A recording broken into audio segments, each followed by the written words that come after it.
मैं D Nishad sir.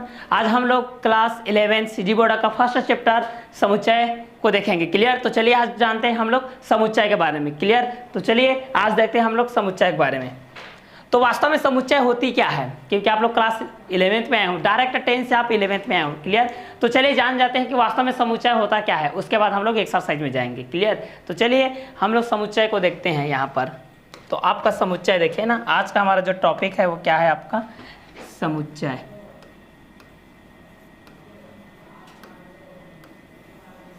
समुच्चय। Clear? तो पहले समुच्चय को जान लीजिए। कोई भी सुपरिभाषित एक ऐसा सुपरिभाषित वस्तुओं का संग्रह ना, इसको हम लोग यहाँ पर, मैं इसका डेफिनेशन को लिख देता हूँ। सुपरिभाषित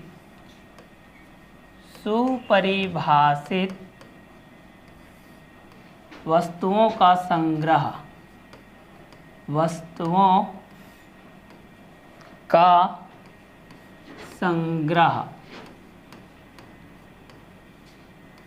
क्लियर? सुपरिभाषित वस्तुओं का संग्रह समुच्चय कहलाता है। क्या कहलाता है? समुच्चय कहलाता है। समुच्चय कहलाता है। क्लियर? अब यहाँ पर आपके पास एक वर्ड मिला है, यहाँ पर भाई एक वर्ड क्या मिला है, यहाँ पर देखिए, यहाँ पर मिला है आपके पास सुपरिभाषित। क्लियर? सुपरिभाषित वस्तुओं का संग्रह क्या कहलाता है आपका, समुच्चय कहलाता है। क्लियर? तो सुपरिभाषित ऐसी कौन कौन सी वस्तुएं देखते हैं, जैसे कि दैनिक जीवन हम लोग बता रहे हैं ना, जैसे कि मैं बता रहा हूँ सप्ताह के दिन, सप्ताह में दिनों की संख्या कितनी होती है, तो सप्ताह में दिनों की संख्या कितनी होती है, 7 होती है।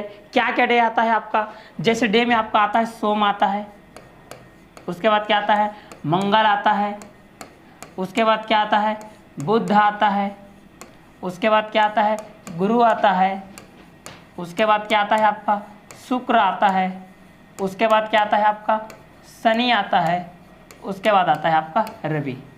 क्लियर? देखिए सप्ताह में कुल कितने दिन होते हैं, 7 दिन होते हैं। 1 2 3 4 5 6 7। क्लियर? तो ये सुपरिभाषित है। ये आपके लिए भी उतना रहेगा, मेरे लिए भी रहेगा, बगल वाले के लिए भी रहेगा, अगल वाले के लिए भी रहेगा, नरेंद्र मोदी के लिए भी ये रहेगा, ठीक है, और राहुल गांधी के लिए भी यही रहेगा, सचिन के लिए भी यही रहेगा, सहवाग के लिए भी यही रहेगा, रामानुजन के लिए भी यही था, मेरे लिए भी यही है, आपके लिए भी यही है। ये आपका सुपरिभाषित है। सोम मंगल बुध गुरु शुक्र शनि रवि। क्लियर? तो सुपरिभाषित वस्तुओं का संग्रह ही आपके क्या कराता है, समुच्चय कराता है, जो आपका सुपरिभाषित हो। क्लियर? जो आपके लिए भी सही हो, मेरे लिए भी सही हो, जो मेरे लिए सही हो वो आपके लिए भी सही हो, और वो बाकी के लिए भी सही हो। क्लियर? उसको हम लोग बोलते हैं समुच्चय। जैसे कि मैं यहाँ पर सप्ताह के दिनों की संख्या को लेकर के आपको बताया, जैसे फॉर एग्जांपल एक और हम लोग यहाँ पर एक एग्जांपल दे कहते हैं, जैसे मैं बता रहा हूँ ना, जैसे मैं बता रहा हूँ 10 से छोटी, जैसे यहाँ पर एग्जांपल बता रहा हूँ 10 से छोटी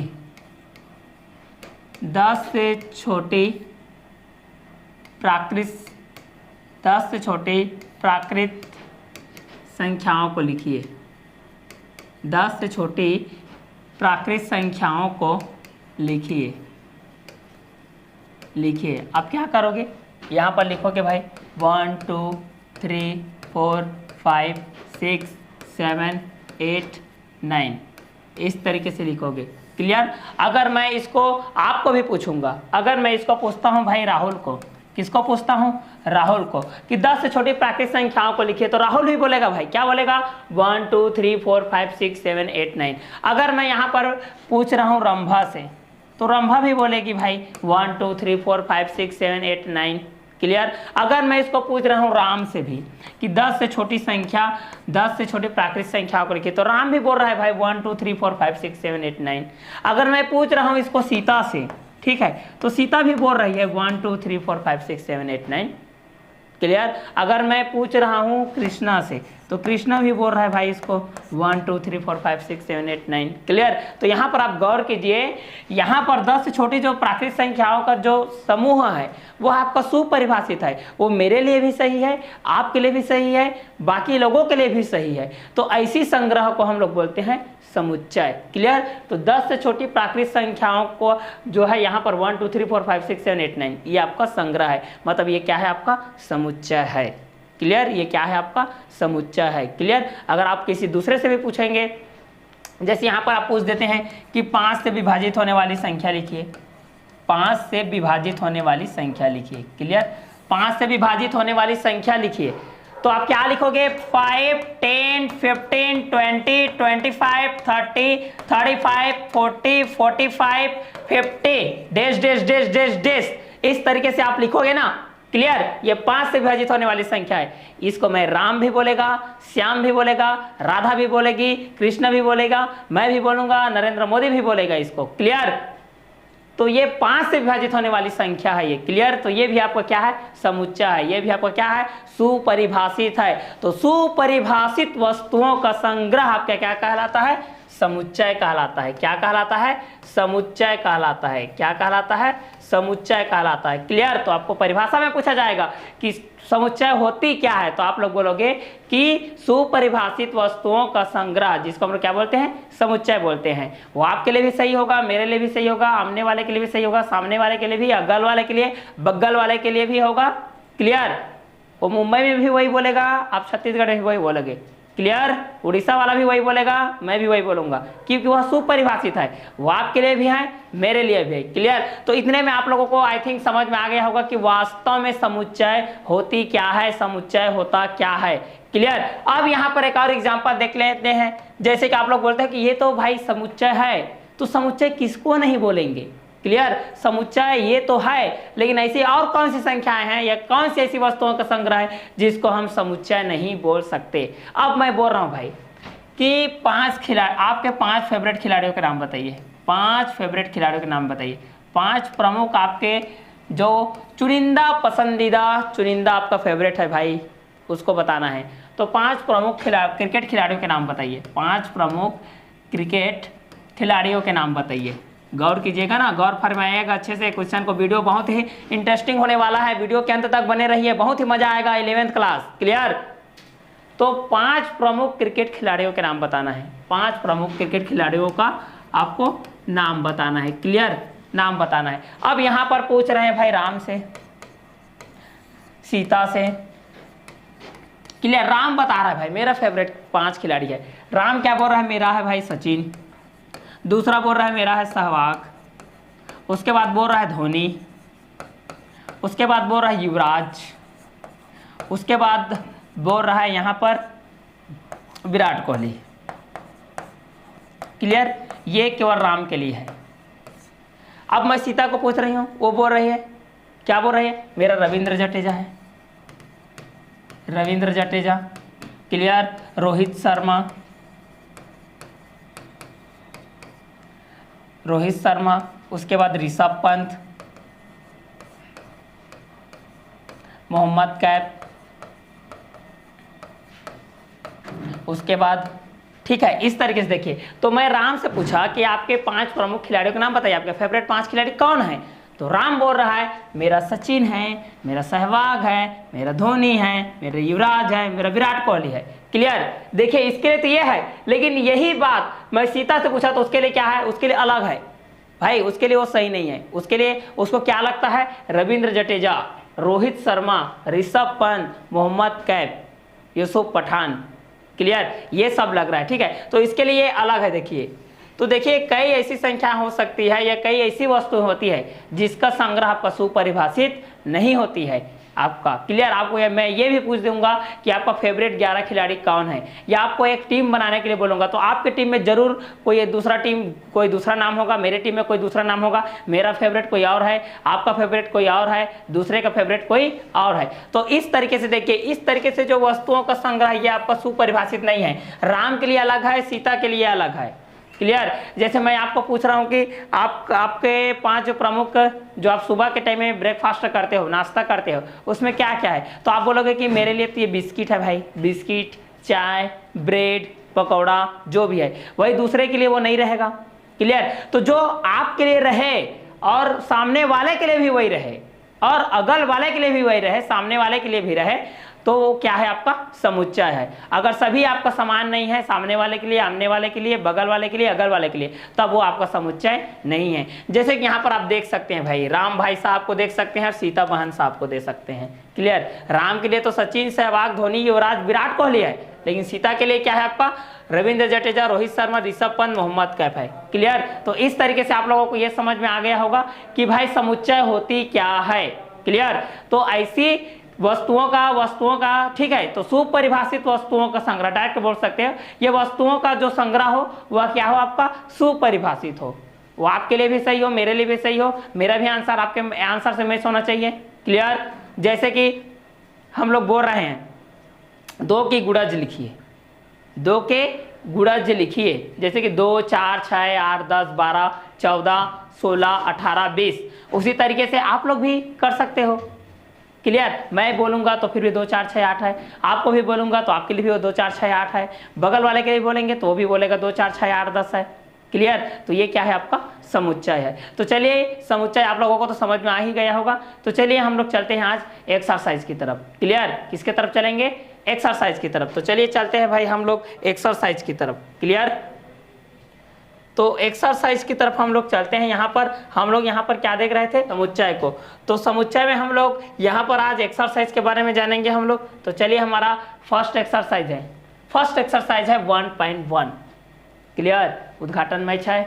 क्लियर? फर्स्ट है, 11th क्लास में आए हो, नया दिन है, नया सवेरा है, नई दिन की शुरुआत अच्छे से करते हैं, बहुत मज़ा आया होगा। आप लोग बेसिकली देखे होंगे तो। क्लियर? तो और भी बहुत मज़ा आएगा। इतने टाइम से आप लोग तो प्रैक्टिस सेशन कर रहे थे, ठीक है, प्रैक्टिस मैच खेल रहे थे, अब पिच में उतर गए हैं ना।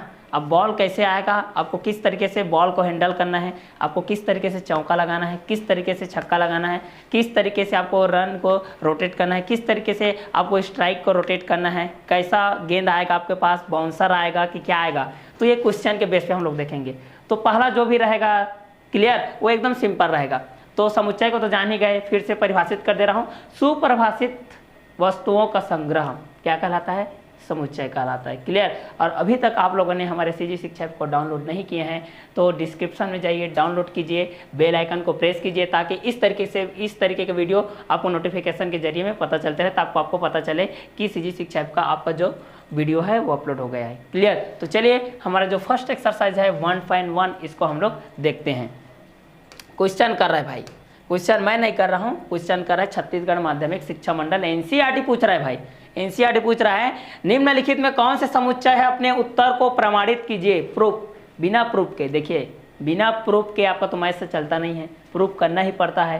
क्लियर? तो चलिए प्रूफ करते हैं। अभाज्य पूर्णांकों का संग्रह, अभाज्य पूर्णांकों का संग्रह, अभाज्य पूर्णांकों का संग्रह, जैसे अभाज्य संख्या आपके क्या क्या है, आपका पूर्णांक है 1 है, 2 है, 3 है, 5 है।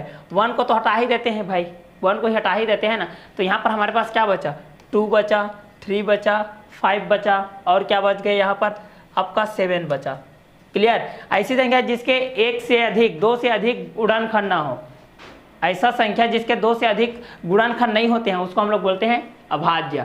जैसे यहाँ पर देखिए 2 का कौन है? 1 और 2 है, इससे ज़्यादा नहीं है। उसी प्रकार 3 का कौन है? 1 और 3 है। उसी प्रकार 5 का भी 1 और 5 है। उसी प्रकार 7 का भी 1 और 7 है। लेकिन 6 की बात करें तो 6 का आपका 1 में आता है, 2 में आता है भाई, 3 में आता है, 6 में आता है, मतलब 2 से अधिक इसके गुणनखंड है, इसलिए क्या है? भाज्य संख्या है।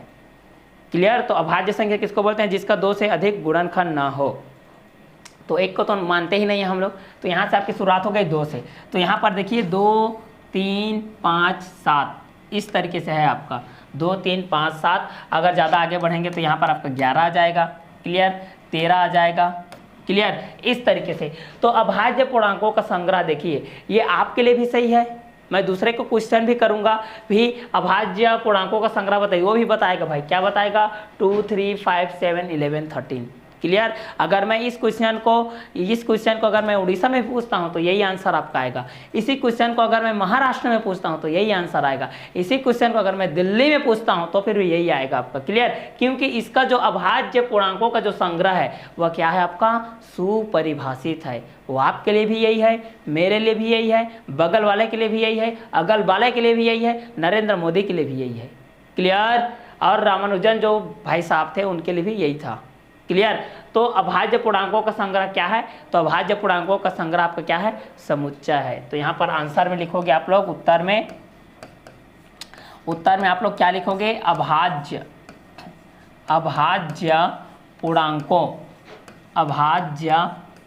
पूर्णांकों का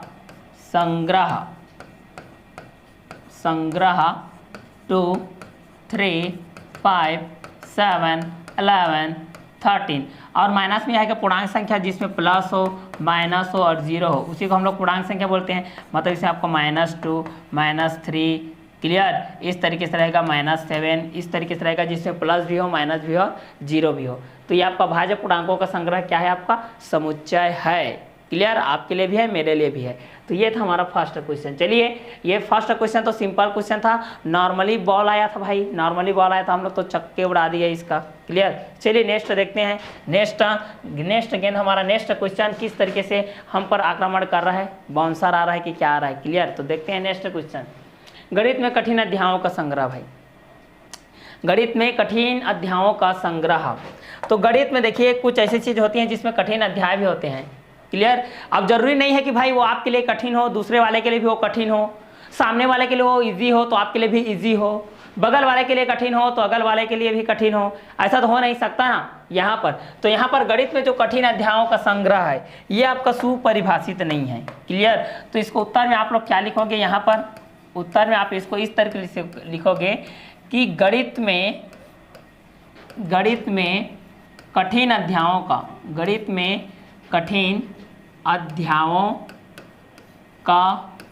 संग्रह गणित में कठिन अध्यायों का संग्रह आपका सुपरिभाषित नहीं है भाई। क्लियर, सुपरिभाषित नहीं है। वीडियो को अंत तक देखते रहिए, क्योंकि कई बार साउंड ऐसा होता है मैं स्लो हो जाता हूँ, आप लोग भी स्लो हो जाते हो, कई बार मैं हाई होता हूँ तो आप लोग मेरे को सुनने लगते हो ना भाई। इसलिए जो हमारे बीच जो कम्युनिकेशन है, साउंड का जो लेवल है वो बरकरार रखिए। क्लियर, कई बार मैं स्लो हो जाता हूँ, कई बार तुरंत हाइपर हो जाता हूँ। क्लियर, क्योंकि मैथ समय होती है। क्लियर, अगर मैथ समय साउंड नहीं है तो आपको मैथ से पढ़ने में मज़ा नहीं आएगा। क्लियर, साउंड ही ज़िंदगी है। आपका साउंड इतनी होनी चाहिए कि सामने वाले को इतना प्रभावशील, इतना प्रभावहीन कर दे कि बस आपको ही सुनता रहे, किसी की तरफ ध्यान न जाए, आप मेरे को देखते रहो, मैं आपको देखता रहूं। इस तरीके से चलते रहेगा कन्वर्सेशन। तो मैथ का क्वेश्चन ऐसे ही सॉल्व होगा भाई, आपको पता भी नहीं चलेगा। रामायण के कितने कांड खत्म हो जाते हैं भाई, पता नहीं चलता है। जब ऐसी कड़ी आती है कि बगल में देखने वाला कोई और है, अगल में देखने वाला कोई और। इस तरीके से वीडियो के अंत तक बने रहिए, आपको बहुत ही मजा आने वाला है। आज का जो चैप्टर है आज आप पढ़ लिए भाई, समुच्चय क्या होता है आप जिंदगी भर नहीं भूलोगे। क्लियर, तो आज का हमारा जो क्वेश्चन नंबर 2 है भाई, गणित में कठिन अध्यायों का संग्रह। तो गणित में जो कठिन अध्यायों का संग्रह है आपके लिए वो कठिन हो सकता है, लेकिन मेरे लिए वो कठिन नहीं है। कुछ चीज़ ऐसी होती है जैसे कि आपको त्रिकोणमिति आपको इजी लग रहा है लेकिन मेरे को कठिन लग रहा है। अगर आपको बीजगणित का इजी लग रहा है तो मेरे को बीजगणित कठिन लग रहा है। इस तरीके से जो गणितों का जो कठिन संग्रह है वो आपके लिए कठिन हो सकता है, मेरे लिए नहीं हो सकता। इस तरीके से हम लोग ये बोल सकते हैं कि गणित में जो कठिन अध्यायों का संग्रह है वह परिभाषित नहीं है कि अगर ये कठिन है तो आपके लिए भी वो कठिन है, मेरे लिए भी कठिन होना चाहिए। ऐसा रहता तब ये समुच्चय कहलाता, लेकिन ऐसा तो हो ही नहीं सकता। क्लियर, क्योंकि इसका जो पार्ट बना है किसी के लिए इजी है, किसी के लिए इजी नहीं है। क्लियर, तो इस तरीके से हम लोग बोल सकते हैं कि गणित में कठिन अध्यायों का संग्रह सुपरिभाषित नहीं है, सुपरिभाषित नहीं है, अतः यह समुच्चय नहीं है, अतः यह समुच्चय नहीं है। क्लियर, तो ये था हमारा क्वेश्चन नंबर 2। चलिए इसी के बेस पे हम लोग देखते जाते हैं। अभी तो 2 ही बॉल हुआ है भाई, एक ओवर में 6 गेंद होते हैं। तीसरा बॉल में क्या आएगा देखते हैं।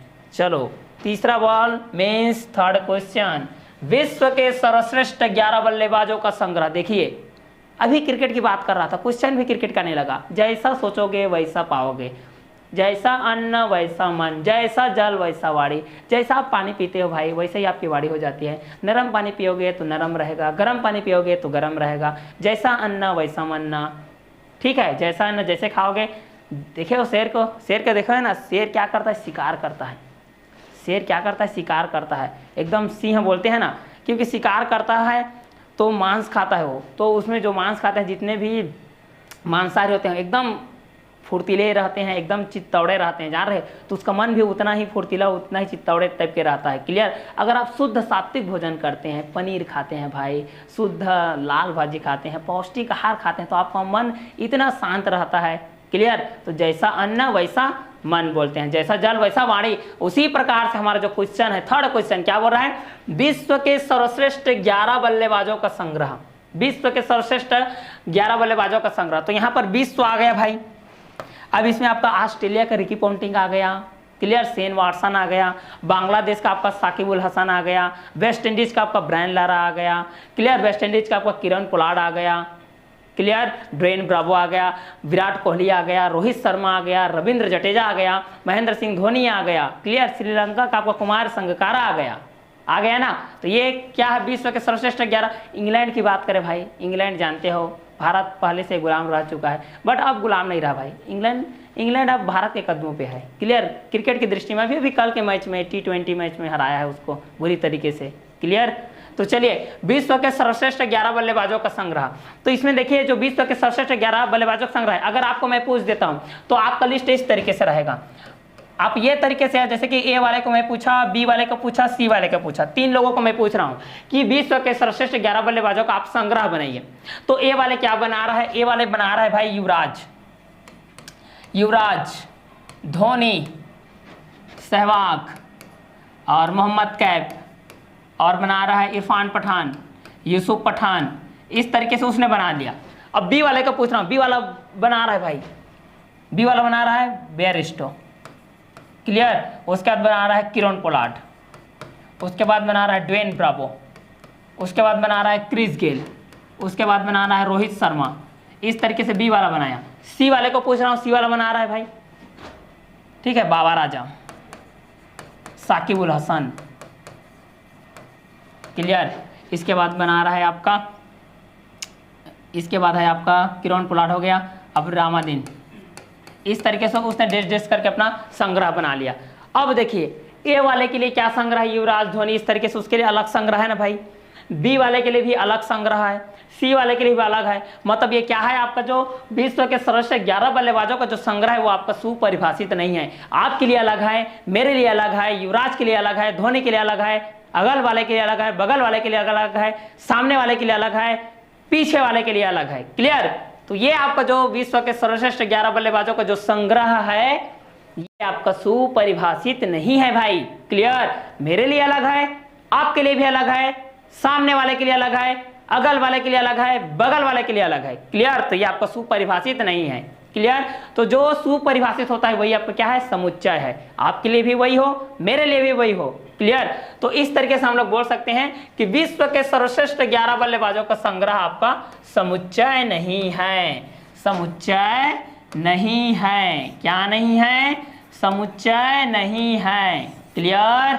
तो चलिए थर्ड गेंद, तीसरा गेंद था भाई, तीसरा गेंद को हम लोग सम्मान दे दिए ना, सम्मान दे दिए। नेक्स्ट 3 गेंद और बचा है। 3 गेंद में और कौन कौन से क्वेश्चन आएंगे, किस तरीके से बॉल आएगा भाई, किस तरीके से हम उसको सॉल्व करेंगे, किस तरीके से उसको हैंडल करेंगे। वीडियो के अंत तक बने रहिए, बहुत ही मजा आने वाला है। बहुत क्या, एकदम बहुत ही ज़्यादा मजे आने वाला है। क्लियर।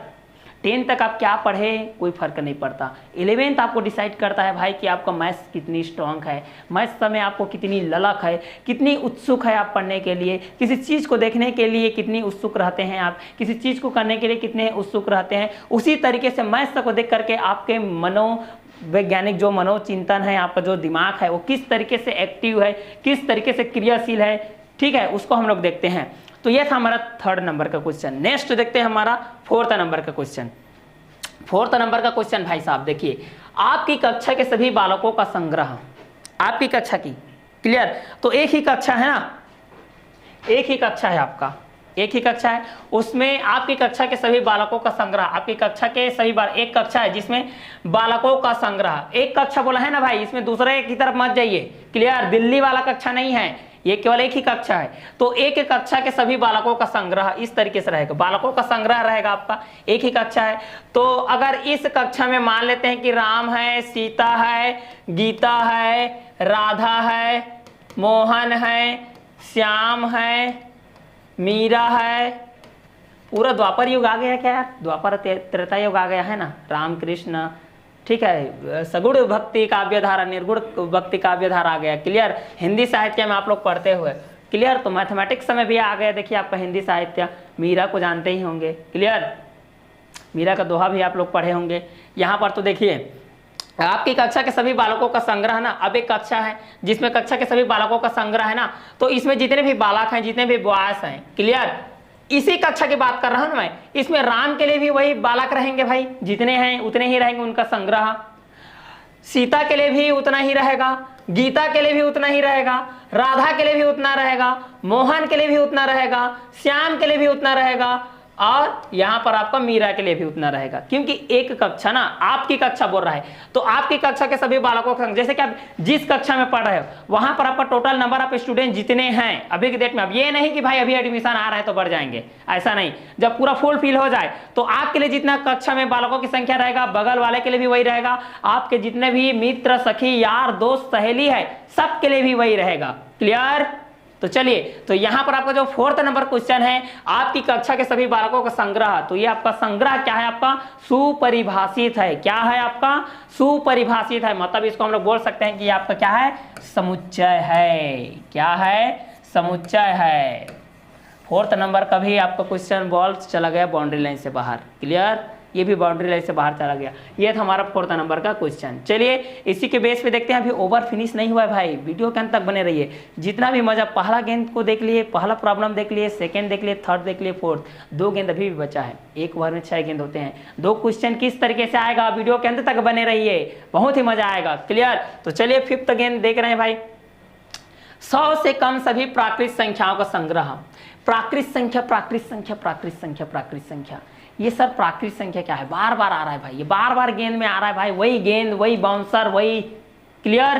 तो ये वास्तव में प्राकृत संख्या क्या है, काउंटिंग वाले संख्या भाई, काउंटिंग, ठीक है, जिसको हम लोग गणना के रूप में उपयुक्त करते हैं, ठीक है, तो जिसको हम लोग गिनती के रूप में उपयुक्त करते हैं, जिसको हम लोग गणना के रूप में उपयुक्त करते हैं, उसको हम लोग बोलते हैं प्राकृत संख्या, नेचुरल नंबर, एन से इसको रिप्रेजेंट किया जाता है, सबसे छोटी प्राकृत संख्या 1, सबसे पहली प्राकृत संख्या 1, क्लियर। तो प्राकृत संख्या की शुरुआत कहां से होती है, 1 से होती है, सबसे छोटी प्राकृत संख्या क्या है, 1 होती है, क्लियर। सबसे बड़ी प्राकृत संख्या ज्ञात कर सकते हैं क्या, नहीं ज्ञात कर सकते भाई, क्योंकि 1 में 1 जोड़ेंगे तो हमको और संख्या प्राप्त हो जाएगा। तो चलिए फोकस करते हैं क्वेश्चन की तरफ, कैमरा की तरफ फोकस कीजिए, वीडियो के अंत तक बने रहिए, क्लियर, और कॉपी में नोट डाउन करते हुए चलिए। तो 100 से कम सभी प्राकृत संख्याओं का संग्रह, 100 से कम, तो 100 से कम सभी प्राकृत संख्याओं का संग्रह आपका इस तरीके से हो जाएगा। तो 100 से कम जितने भी हैं, आपका 1 है भाई, 2 है, 3 है, 4 है, 5 है, 6 है, 7 है, 8 है, 9 है, 10 है, dash dash dash dash dash dash dash dash dash dash, ये आपका जाएगा 99 तक, क्लियर। कहाँ तक जाएगा ये, आपका 99 तक जाएगा। तो 100 से कम सभी प्राकृत संख्याओं का संग्रह, ये आपके लिए भी वही आंसर रहेगा, मेरे लिए भी वही रहेगा, मीथेन के लिए भी वही रहेगा, क्लियर। तो अगर इसको मैं पूछ रहा हूँ, राम को पूछ रहा हूं इसको कि भाई 100 से कम सभी प्राकृत संख्याओं का संग्रह क्या है, तो बोलेगा भाई 1 2 3 4 5 डैश डैश डैश 99 तक जाएगा। सीता भी वही बोलेगी 1 2 3 4 5 डैश डैश डैश डैश, ठीक है। गीता भी वही बोलेगी 1 2 3 4 5 डैश डैश डैश। आपके बगल में जो है वही बोलेगी, अगल में जो है वही बोलेगी, सामने में जो है वही बोलेगी, क्लियर। तो क्या है, 100 से कम सभी प्राकृत संख्याओं का संग्रह क्या है आपका, सुपरिभाषित है। और हम लोग डेफिनेशन में देखे हैं कि सुपरिभाषित वस्तुओं का संग्रह आपका क्या कहलाता है, समुच्चय कहलाता है। तो आपका क्वेश्चन नंबर 5 क्या है, समुच्चय है। तो नोट डाउन करते जाइए, कॉपी को अच्छे से बनाइए भाई, कॉपी आपका इंपॉर्टेंट है। ओरली आप याद करोगे आपको मार्क्स नहीं मिलेगा, लिखित अवस्था में मिलेगा। क्लियर? तो जितना सुन रहे हो, जितना समझ रहे हो, उतना आपको लिखना भी आना चाहिए। क्लियर? कुछ चीज़ें ऐसी होती है जो सुन करके याद होती है, कुछ चीज़ें ऐसी होती है जो देख करके याद होती है, कुछ चीज़ें ऐसी होती है जो लिख करके याद होती है, कुछ चीज़ें ऐसी होती है जो देख कर, सुन कर, लिख कर, तीनों करके याद होती है भाई। तो सभी को आपको फॉलो करते हुए चलना है। क्लियर? तो ये था हमारा 5th नंबर क्वेश्चन। अभी भी एक गेंद बाकी है ना, ओवर का लास्ट गेंद। लास्ट गेंद को देखिए, लास्ट गेंद, एक गेंद में विकेट भी गिर सकता है, मैच को भी आप जीत सकते हैं भाई, छक्का भी लग सकता है। तो चलिए देखते हैं हमारा 6 नंबर क्वेश्चन। वर्ष के ऐसे सभी महीनों का संग्रह जिसमें 31 दिन होते हैं भाई। क्लियर? सबके घर में कैलेंडर होगा ही, पंडित बाबूलाल चतुर्वेदी। क्लियर? सबके यहाँ कैलेंडर होगा ना, जिसमें वैशाख कृष्ण पक्ष इतना, शुक्ल पक्ष इतना, जिसमें दूध का हिसाब लिखा रहता है, उसमें लिखा रहता है ना, देखे ही होगे। आज घर में जाकर के देखिए, अगर आपके पास में है, जिस रूम में आप लोग पढ़ाई कर रहे हैं वहीं पर होगा तो देख लीजिए भाई। क्लियर? तो वर्ष कैसे सभी महीनों जिसमें 31 दिन होते हैं, कौन कौन से ऐसे महीने हैं भाई, कौन कौन से हैं भाई? तो आपके पास कौन कौन आता है भाई? जनवरी आता है, फरवरी को तो भूल ही जाओ यार। क्लियर? उसके बाद क्या आता है? फरवरी को भूल जाओ, मार्च आता है। क्लियर? जनवरी, फरवरी, मार्च, फिर क्या आता है? जनवरी आता है, फिर फरवरी, फिर मार्च, फिर अप्रैल, फिर क्या आता है आपका? मई, फिर जून, फिर क्या आता है? जुलाई, फिर अगस्त, फिर क्या आता है? सितंबर, फिर क्या आता है? क्या आता है? अक्टूबर छोड़ दो भाई। क्लियर? फिर क्या आएगा आपका? नवंबर आएगा। ठीक है, तो पहला आपका क्या आएगा? जनवरी, फरवरी को छोड़ दो, मार्च, फिर अप्रैल छोड़ दो, मई, फिर जून छोड़ दो, जुलाई, फिर आएगा आपका अगस्त, फिर आ जाएगा आपका अगस्त, फिर आएगा आपका सितंबर छोड़ दो, अक्टूबर आएगा भाई, नवंबर छोड़ दो, आपका दिसंबर आएगा।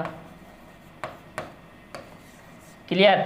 तो इस तरीके से देखिए, वर्ष तक ऐसी सभी महीनों का संग्रह जिसमें 31 दिन होते हैं। जनवरी हो गया, मार्च हो गया, मई हो गया, जुलाई हो गया, और आपका अगस्त हो गया, आपका अक्टूबर हो गया, दिसंबर हो गया। क्लियर? ये आपके लिए भी वही है, मेरे लिए भी वही है, राम के लिए भी वही है, सीता के लिए भी वही है, गीता के लिए भी वही है, राधा के लिए भी वही है, मीरा के लिए भी वही है। क्लियर? तो वर्ष के ऐसे सभी महीनों का संग्रह जिसमें 31 दिन होते हैं। तो इनका जो संग्रह है वो आपके लिए भी सत्य है, मेरे लिए भी सत्य है, सभी के लिए सत्य है। क्लियर? अगर मैं बगल वाले से भी पूछूंगा तो वही बताएगा। क्लियर? तो वर्ष कैसे सभी महीनों का संग्रह जिसमें 31 दिन होते हैं, ये क्या है आपका? सुपरिभाषित है। तो सुपरिभाषित वस्तुओं का संग्रह आपके क्या कहलाता है? समुच्चय। तो यहाँ पर ये हो जाएगा आपका समुच्चय है। क्या है? समुच्चय है। क्लियर? तो ये था हमारा ओवर का लास्ट गेंद। लास्ट गेंद में बहुत ही ज़्यादा रन बन गया भाई, एक ओवर में 36 रन बनता है, 6। क्लियर? तो चलिए नेक्स्ट क्वेश्चन, नेक्स्ट ओवर की तरफ हम लोग चलते हैं। 7 नंबर क्वेश्चन। 30 के सभी भाजकों का संग्रह। 30 के सभी भाजकों का संग्रह, 30 से कौन कौन भाई डिवाइड होता है? क्लियर? ये आपका 30 है, 3030। 2 से डिवाइड होता है भाई, 3 से भी डिवाइड होता है, 5 से भी डिवाइड होता है, 6 से भी डिवाइड होता है, 10 से भी डिवाइड होगा, 15 से भी डिवाइड होगा, और 30 से भी डिवाइड होगा। क्लियर? तो 30 के सभी भाजकों का संग्रह, 30 के सभी भाजकों का संग्रह मीन्स 2 भी, 3 भी, 5 भी, 6 भी, 10 भी, 15 भी, 30 भी। इसको राम भी बोलेगा, श्याम भी बोलेगा, राधा भी बोलेगी, गीता भी बोलेगी, नरेंद्र मोदी भी बोलेगा, मैं बोल रहा हूँ, आप बोलोगे, आपके क्लास के जितने भी क्लासमेट है भाई उनको भी पूछ लेना, वही यही बोलेंगे, यही चलेगा, यही चलेगा। क्लियर? तो यही 30 के सभी भाजकों का संग्रह, ये भी क्या है आपका? सुपरिभाषित है। ये 2 से डिवाइडेड जाएगा, 3 से डिवाइडेड जाएगा, 5 से जाएगा, 6 से जाएगा, 10 से जाएगा, 15 से जाएगा, 30 से जाएगा। क्लियर? इनका एक संग्रह है, तो ये भी क्या है आपका? सुपरिभाषित है। क्लियर? तो ये आपका 7 नंबर क्वेश्चन भी क्या हो गया? समुच्चय। तो ये भी हो गया आपका समुच्चय है, ये भी हो गया आपका समुच्चय है। क्लियर? तो चलिए इसी के बेस पे हम लोग देखते हैं 8 नंबर क्वेश्चन को। क्लियर? 8 नंबर क्वेश्चन हमारा 1/3 तथा 1/2 के बीच स्थित सभी परमेय संख्याओं का संग्रह। तो इसके बीच में आपका जितने भी परमेय संख्या आएंगे 1/3 व 1/2, ये भी एक आपका संख्या है, ये भी आपका क्या है? एक संख्या है। तो इसके बीच में भी जो संख्या आएगा, इसके बीच के जितने भी परमेय संख्या हैं, जैसे कि इनका एलसीएम को मैं बराबर कर दूं, इसको 1/3 में मत कितने का मल्टीप्लाई कर दूं? इसमें 2 का मल्टीप्लाई कर दे रहा हूँ ना, 2 का मल्टीप्लाई कर देता हूँ इसमें। क्लियर? तो कितना हो जाएगा? 2/3 2 जा 6, 2/6 हो गया। 1/2 में मैं 3 का मल्टीप्लाई कर दिया, तो 3 1 जा 3, 3 2 जा 6, दोनों के एलसीएम बराबर है, के बीच का परमेय संख्या आएगा। तो प्रमेय संख्या जितने भी आएंगे वो उतना ही प्रमेय संख्या आपके लिए भी रहेगा, मेरे लिए भी रहेगा, अगल वाले के लिए भी वही रहेगा, बगल वाले के लिए भी रहेगा, क्योंकि यहाँ पर संख्या है 1/3 1/2 के बीच के सभी प्रमेय संख्याओं का संग्रह। क्लियर? तो ये भी आपका क्या होगा? समुच्चय होगा। ये भी क्या होगा? आपका समुच्चय होगा। क्लियर? तो ये था हमारा 8 नंबर का क्वेश्चन। चलिए 2 क्वेश्चन और बचा है, फटाफट देख लेते हैं। 9 नंबर क्वेश्चन। 9 नंबर क्वेश्चन, संख्या 210 के अभाज्य गुणनखंडों का संग्रह। 210 के अभाज्य गुणनखंडों का संग्रह। तो अभाज्य गुणनखंड इस तरीके से करेंगे, 2 एकम 2, 2 शून्यम 0, 2 पंच 6 10, फिर 2 से नहीं जाएगा क्योंकि विषम संख्या 3 से जाएगा, 3 तिया 9, 3 पंच 15। क्लियर? फिर 5 से जाएगा, 5 7 35, 7 एकम 7। तो देखिए 210 के अभाज्य गुणनखंडों की संख्या क्या है? 2 3 5 7। अगर आप डिवाइड करोगे तो 7 5 3 2 भी आ सकता है। क्लियर? लेकिन ये आपके लिए भी वही रहेगा, मेरे लिए भी वही रहेगा, सामने वाले के लिए भी वही रहेगा। इसलिए 210 के अभाज्य गुणनखंडों का संग्रह आपका 2 3 5 7 रहेगा। मतलब ये क्या है? आपका सुपरिभाषित है। आपके लिए भी है, मेरे लिए भी है, आपके बगल वाले के लिए भी है, आपके क्लासमेट के लिए भी वही है। क्लियर? तो ये क्या है? आपका समुच्चय है। तो क्वेश्चन नंबर 9 भी क्या है? आपका समुच्चय है। एट लास्ट क्वेश्चन नंबर 10, समीकरण x² - 5x + 6 = 0 के मूलों का संग्रह। इसके जो मूल आएंगे वो भी आपका क्या रहेगा? समुच्चय के लिए सुपरिभाषित रहेगा। इसके जितने भी मूल आएंगे, यहाँ पर समुच्चय है या नहीं इसी को बताना है, सॉल्व करना नहीं है भाई। क्लियर? तो ये भी आपका क्या है? लास्ट क्वेश्चन आपका समुच्चय है। क्लियर? तो ये था हमारा exercise first, lesson first 11th class का। क्लियर? तो आज का वीडियो आप लोगों को जरूर पसंद आया होगा।